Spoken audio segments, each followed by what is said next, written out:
41 ans après, le Cameroun se souvient encore. Le 6 avril 1984, une tentative de coup d'État secoue la République.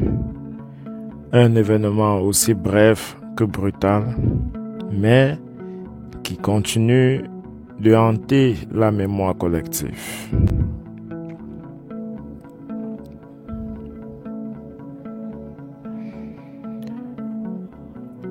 Dans la nuit du 5 au 6 avril 1984, des tirs retentissent autour du palais présidentiel à Yaoundé.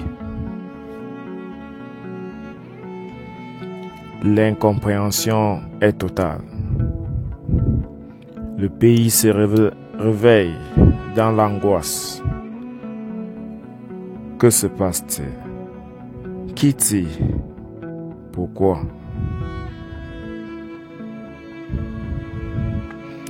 Au matin, les putschistes prennent d'assaut la radio nationale. Ils annoncent avoir renversé le président Paul Biya. Mais un technicien metteur en onde, par une manœuvre discrète mais décisive, limite la portée de ce message.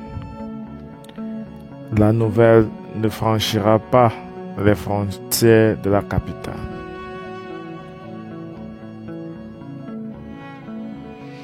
À Paris, l'ancien président Amadou Ahidjo est interrogé par Radio Monte-Carlo. Il déclare: Bonjour à tous. Mais nous allons commencer ce journal par une situation extrêmement confuse qui règne à Yaoundé, la capitale du Cameroun. À 9 h ce matin, nous recevions une dépêche de l'agence France Presse annonçant que les tirs intenses à l'arme lourde s'étaient produits pendant toute la nuit et que ce matin, des blindés faisaient mouvement vers le palais présidentiel.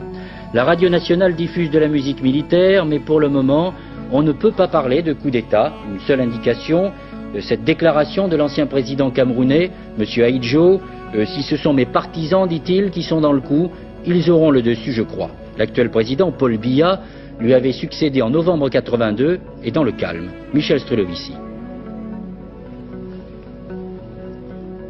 C'était en juin dernier à Yaoundé. Le président camerounais, Paul Biya, recevait le président François Mitterrand. Une visite qui marquait les relations privilégiées entre le Cameroun et la France. Paul Biya dirige le Cameroun depuis novembre 1982. Il succède au président Ahidjo au pouvoir depuis 24 ans.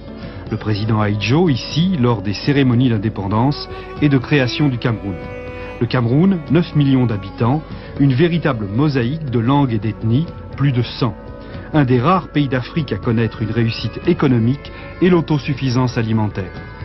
Paul Biya avait collaboré pendant 15 ans avec le président Ahidjo, une collaboration qui aurait dû créer les conditions d'une transition en douceur. Pourtant, une crise grave oppose rapidement Paul Biya, originaire d'une petite ethnie du Sud, et l'ancien président, représentant le Nord de religion musulmane. En août dernier, le président Biya démet son Premier ministre et le ministre des Armées, tous deux considérés comme proches de l'ancien président. Il est probable qu'aujourd'hui, ce soit leur revanche. Si ce sont mes partisans, ils auront le dessus. Une phrase lourde de sens qui va nourrir la suspicion sur son rôle dans le complot.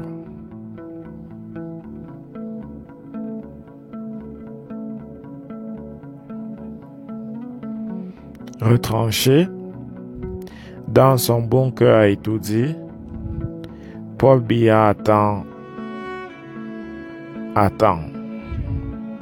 Les combats font rage, mais des éléments de la garde présidentielle restent fidèles.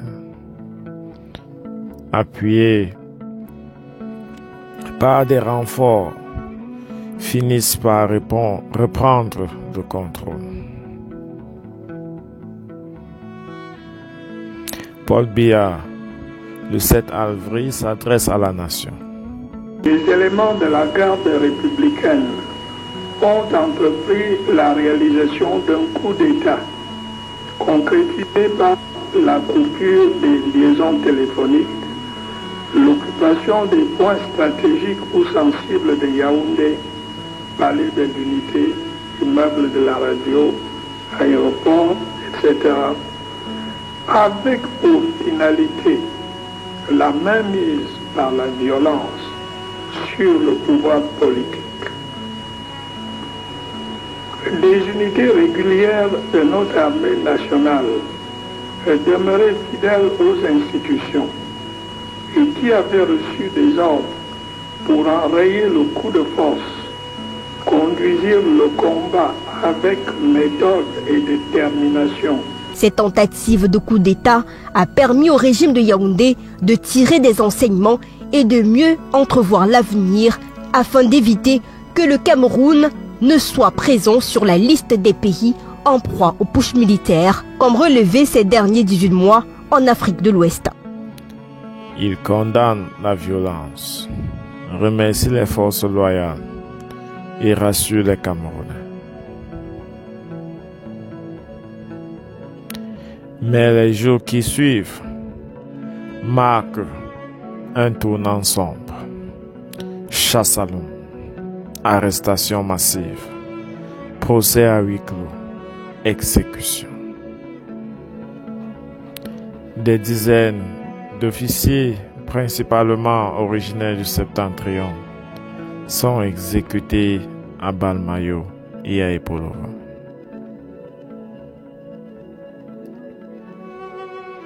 « 41 ans plus tard, cet épisode, l'un des plus mystérieux et controversés de l'histoire du Cameroun, un moment où tout a failli basculer, un rappel de la fragilité du pouvoir et du prix du silence. Et vous, que retenez-vous de ce 6 avril 1984? Étiez-vous déjà né? Avez-vous demandé à vos parents? Partagez votre avis en commentaire et abonnez-vous pour plus de contenu sur l'histoire et l'actualité du Cameroun.